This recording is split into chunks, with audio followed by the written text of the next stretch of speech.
happy belated Valentine's Day to all my single people out there. If you were a couple and you got to experience Valentine's Day doing the couple thing, I hope the food that you ate was nasty.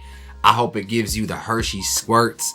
And I hope you busted way too early. But that's not why we're here today. Why we're here today is because Drake is making his return to the game alongside Party Next Door, dropping off their long anticipated album called SSS for You, which of course stands for some stolen stuff for you, because he definitely jacked this entire rollout from Freddie Gibbs, right? Like, this isn't like the rabbits, the dollar signs as the S's, like that's Gibbs, right?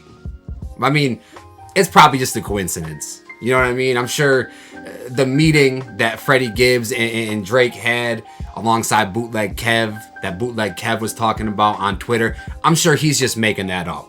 You know what I mean? It's not like Drake would ever do something like this. And I'm sure that John River guy too, that's been talking about, oh, Drake stole my stuff, I'm sure he's just making that whole thing up. I'm sure he's just lying about it all. It's not like Drake has a past of taking from artists, from lesser known artists in the past. It's not like he has a history of that at all. So anybody making up those type of lies or rumors, I think there's just no place for those people out here, man. But after the long year that Drake had last year, it's looking like he needs a hug, because the title of this track is called Gimme A Hug. And I'll be completely honest, I have seen a few of the quotes floating around there, but I haven't heard what this track sounds like musically, and I haven't even heard any of the other tracks on this album. But to say that the reception to this new album has been mixed, has been polarizing, that'd be an understatement. But I'm excited to check it out for myself.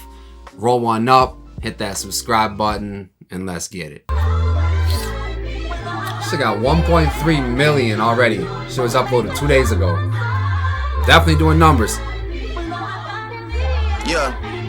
Drake elimination, fake intimidation. Take a minute, take a deep breath, have a little bit of patience. Drizzy, you amazing, you the inspiration. You set the bar for the next generation. You Neo in the Matrix. Look, man, he's not doing himself any favors to get away from the, not the allegations, but the criticism that he loves to use that Asian rhyme. That's how we start this track. Just spamming. Drake intimidation, fake intimidation, and elimination. It reminds me of that one song from Coach Carter, the reincarnation, identification. I don't know let the drama kick, let the drama kick. That shit reminds me of when he keeps rhyming that same shit. Fake intimidation. Take a minute, take a deep breath, have a little bit of patience. Drizzy, you amazing, you the inspiration. You set the bar for the next generation. You Neo in the Matrix. These niggas just Nemo in the ocean. Small fish making kids feel emotion. Using you for promotion. True words have never been spoken. Niggas wanna see written. It sounds like he's trying to like hype himself up. I don't know if this is coming from his perspective, but it almost sounds like he's like talking to himself in the mirror, trying to hype himself up, almost trying to make himself believe the things that he's talking about. Nemo in the ocean, small fish making kids feel emotion, using you for promotion. True words have never been spoken. Niggas wanna see written me on a t-shirt like I'm Hulk Hogan. I appreciate the fans rocking with me. This is really just a small token. All right, I don't rock with Hulk Hogan at all. If you've ever tuned into my live streams, sometimes I'll be doing wrestling live streams for the big shows. The Netflix debut when Hulk Hogan came out and just got booed to death. Bro, I love that shit. But that was a hard bar. My bias aside towards Hulk Hogan, they want to see me rip on a shirt like Hulk Hogan. R.I.P. on a shirt. You know, a lot of people be making R.I.P. shirts when people die and shit. But rip on a shirt, Hulk Hogan always be tearing off his shirt, always be ripping his shirt. Really fucking with a visionary. Only reason I ain't got a girl and I ain't getting married, cause I'm really out here filling up the itinerary till I'm 6 feet in a cemetery. Bulletproof doors so heavy. And there, yeah, he's definitely addressing, it's one thing, you know, you can't call Drake not aware. I feel like he can claim to not be aware of certain things, but I think he's a lot more self-aware than he lets on, or a lot more aware of the public's perception of him. Because he just a few bars ago, he's talking about like why he can't settle down. And what's one of the big criticisms of Drake?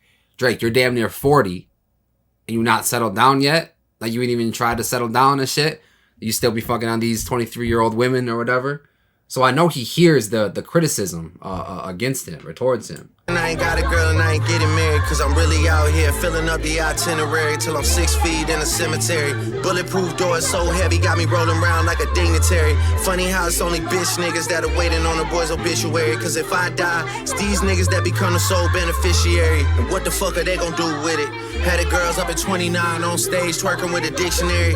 Guilt trips, knock church trips when it's cold out here in February. See, and again, and I hate, I'll apologize one time and that's it. But I'm sorry for bringing it back to Kendrick and Drake. But I don't think these two will ever be able to escape that. It's always going to come back to what happened in 2024.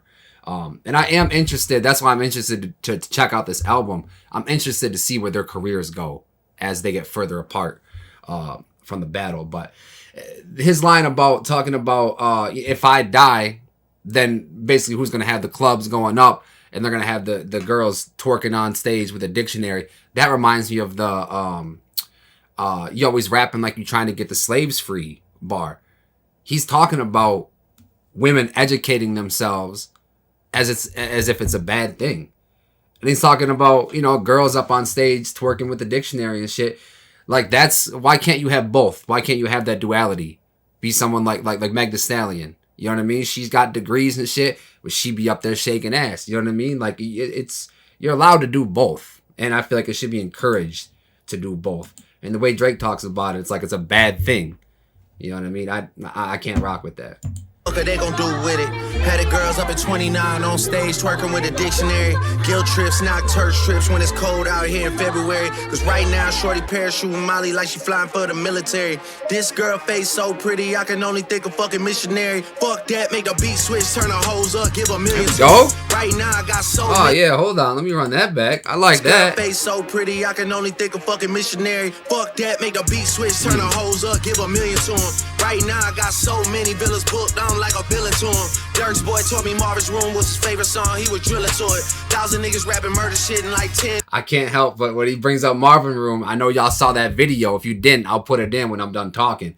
But he was at, you know, he's in Australia touring. He be doing karaoke at these small ass venues, and it's just a weird look. There's a video of him singing Marvin's Room again. Fuck that. He won't even say it, but a whole bunch of white people in the audience, fuck that nigga, letting them say it. You know what I mean? Just optically, that shit kind of looks weird.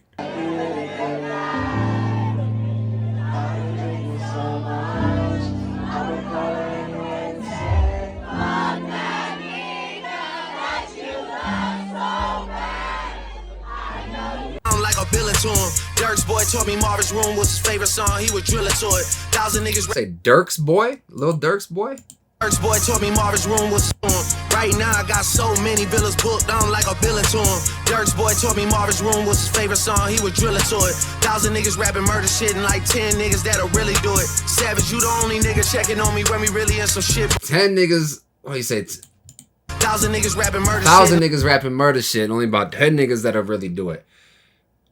I like Drake with the melodies. I don't like Drake when he act tough. That was his, like, one of his least, like, trying to act tough bars, but he's still trying to do it. You know what I mean? I feel like that like sting has wore off after the battle. 1,000 niggas rapping murder shit and like 10 niggas that'll really do it. Savage, you the only nigga checking on me when we really in some shit, brother. Melissa Ford, you a legend from the 6. Hate to see you with a dick sucker. Shit about to be a lit summer. 21, you the only one checking on me. Something. Melissa Ford, you a legend from the 6. Video vixen in her own right. Legend from the 90s in countless videos. If it was a poppin' video on BET 106 in Park in the 90s, early 2000s, Melissa Ford was probably somewhere up in it. But she is from Toronto, the 6, where Drake's from. She's currently a co-host of the Joe Budden podcast. And Drake and Joe Budden, they've had battles for years, going back and forth with each other, passive-aggressively, aggressive-aggressively, on wax, not on wax. They patched it up a few times. Just a weird relationships. But they don't like each other. Whatever it looks like, they don't like each other. So Drake trying to big up Melissa Ford and saying, yo, you a legend. And I respect the fact you a legend. I just hate the fact you next to what Drake considers a dick sucker in Joe Budden. Sucker, shit about to be a lit summer. Tell Tony leave the motor running. Tell Mike that the ceiling's too low and booby, how we supposed to throw 100? Damn, they be dropping shit, but we be dropping harder shit. Fuck a red beef, I'm trying to get the party lit. Trying to get the party Man, lit. he is playing his role so well after this battle. It's almost like Kenny knew what he was talking about through this whole thing. Fuck a... beef, I'm trying to get up shit, but we be to throw 100. Damn, they be dropping shit, but we be dropping harder shit. Fuck a red beef, I'm trying to get the party lit. They be dropping shit, but we be dropping harder shit. Fuck a rap beef, I'm trying to get the party lit. If you were on the other side of that shit, I guarantee you wouldn't be having that same sentiment. But, as I said, playing his role. I like Drake with the melodies. I don't like Drake when he act tough. Keep on making me dance, waving my hands, and I won't see no threat. Keep doing this shit. That's cool. You know what I mean? That's playing your role. And he just, again, I feel like as more time goes by, like, he's admitting defeat. Was that not kind of an admission of defeat? I really don't think it's debatable anymore at this point. But to hear him say something like that, again, I don't think he would have been saying that if he was on the other side of it. That's something a loser would say. Fuck a rap beef. I don't care about that rap beef. You don't say that when you're the winner. Yeah, they be dropping shit, but we be dropping harder shit. Fuck a red beef, I'm trying to get the party lit. Trying to get the party lit for the bitches. Them Nike tights is hugging on that ass like they missed it. What's up? Niggas is hating the boy for sure. The women in love, walking the strip club. Damn, I miss you hoes. Give me a hug, give me a hug, give me a hug, give me a hug, give me a hug. Oh, that was so gross. Ugh. The sentiment is gross. But the way he said it was gross too. Give me a hug, give me a hug, give me a hug. It's real like old pervy unk energy. Like, hey girl, where my hug at? Hey girl, I ain't seen you in forever. Come here and give me that hug. Rub them titties up on my chest, yeah. Niggas is hating the boy for sure. The women in love, walking the strip club. Damn, I miss you hoes. Give me a hug, give me a hug, give me a hug, give me a hug, give me a hug. Yeah, I know that you work at the club. Know that these people might judge, but fuck it, you family to us. So come over here and give me some love. I like the soul sample coming in though. Give me a hug, give me a hug, give me a hug. What can I say? I miss you, girls. I'm stuck in my ways. Princess Gigi, Pooh, Pink, Luxury. I gotta come to the stage. Yeah, come to the stage and show me some love. You know I'm coming, I'm giving it up. The niggas in here ain't spending enough. Hey, just let the sample rock, Drake. Come on, stop it. I'm talking to you, baby. I miss you. Hey, where's Party? Wasn't she supposed to be on this joint? Unless he vocalizing, harmonizing and shit. Yo, so I'm gonna be as objective as possible, bro. If it's throughout this whole beef, I'm trying to remain as unbiased as possible. Obviously, you know where I don't have any alliances or allegiances to any side, but I obviously think Kendrick won pretty decisively, and the way Drake's been acting throughout the fallout of it has been terrible. He's been making all the wrong moves, and it's making me lose respect for him every single time he shows his ass and does something to further embarrass himself. So, listening to this track and listening to the album, I'm trying to put that aside, at least in the back of my mind, when I listen to music, so I can just react to the music and judge the music objectively. With that said, I think this song has a place in the strip club. I feel like this song will go off certain places. This song will sell well. It'll stream well. As you see on YouTube, it's at 1.3 million after 2 days.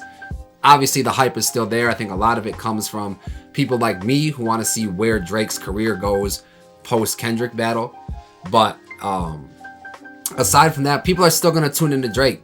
Drake, I feel like his numbers might dip a little bit, but it's not like Drake's dead. You know what I mean? He still has his core audience, and I think it's smart to double down and to go kind of full steam ahead towards the strip club route, because I feel like that's kind of his bag. I feel like that's a place where Drake's music, especially alongside Party Next Door, in this type of bag, you kind of can't go wrong. And I feel like that's kind of a safe bet. You know what I mean? So I personally won't be putting this on the playlist. I personally won't be, you know, going back to this song at all. But as I said, I definitely think it has its time and its place, and that's most likely going to be at a strip club. I appreciate y'all clicking on this video and kicking it with me today. If you fuck with the video that you just watched, check out another one popping up right here. And remember, if it's not too dope, then it's probably mids.